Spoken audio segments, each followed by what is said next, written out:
I peed my pants last week. Not full-on peed my pants like that one time at summer camp when I was 10 years old. We were playing Capture the Flag, and I couldn't hold it a second longer. I didn't want to admit that I'd just wet my pants, so I doused myself with a bottle of water. Imagine, if you will, that once all of my clothes were wet, no one, most especially Christian Clark, my camp crush, was the wiser. I was resourceful even then. Did others find it odd that I was suddenly soaking wet? Probably. But I'd rather be an oddball than a pants wetter any day of the week. As for last week, this wasn't that level of peeing my pants. This was just your regular, I've pushed 3 babies out of my body, dribbling. Giving birth to a baby is like a space shuttle launch. Everything gets destroyed on the way out, which means that sometimes, you guys, I pee my pants.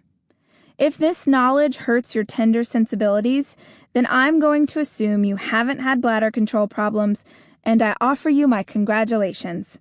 However, if my experience makes sense to you, then you probably have this problem too, which means you just laughed a little, having experienced a similar predicament. I was jumping with my boys out back, and somebody hollered for me to show off a mid-air toe touch. This is my only known skill on a trampoline, and if I'm going to work up the gumption to hoist myself onto that spring-loaded death trap, you'd better believe I'm going to give it my all. 1 second, I was soaring through the air like one of those extra tiny gals they launch into basket tosses during a cheerleading competition. And in the next moment, my pants were wet. Nobody noticed, unless you count my pride, but it happened just the same. I had to keep jumping so that the continuous wind rush would dry out my shorts. I'm resourceful, remember?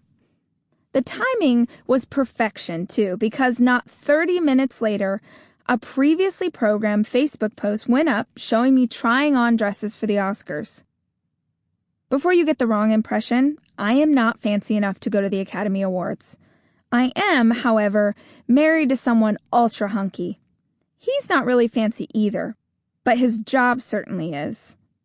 That means that sometimes I get to wear dresses like a princess and drink free wine in well-lit ballrooms.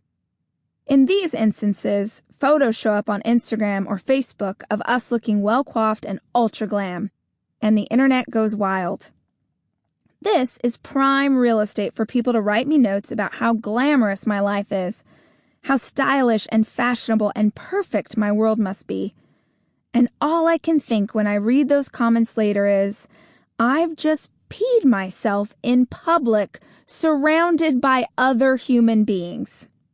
I've literally gone to the bathroom in the air while trying to force my hamstrings into unnatural gymnastics positions in order to impress my 3-year-old. Y'all, I'm about as unglamorous as you can get. And I don't mean that in a celebrity, stars are just like us kind of way. This is not like that time that Gwyneth went makeup-free and with her perfect skin and her angel blonde hair tried to convince us that she was just a regular gal, even in her $400 t-shirt. No, I mean this literally. I am not glamorous. I am 1000% one of the nerdiest people you're likely to meet. If I've somehow managed to convince you otherwise because I run a lifestyle website with pretty pictures, or because my hair looks extra shiny on Instagram sometimes, well, sister, let me set you straight. I am not a perfect wife, not a perfect mother, not a perfect friend or boss, and most definitely not a perfect Christian. Not even close. I am not perfect at anything I do. Well, except for making and eating dishes that are primarily cheese-based. But the other stuff, the life stuff, oh girl, I'm struggling. I feel like it's important to say that. Important enough to base an entire book around the idea, in fact, because I want to make sure you hear it. I am so incredibly flawed in big ways and small ways and sideways and beside ways, and I make a living telling other women how to better their lives. Me, of the workout regimens and DIY skin brightening scrub. Me with tips on cooking Thanksgiving dinner and the itemized list of how to parent your kids. Me. I am failing. All the time.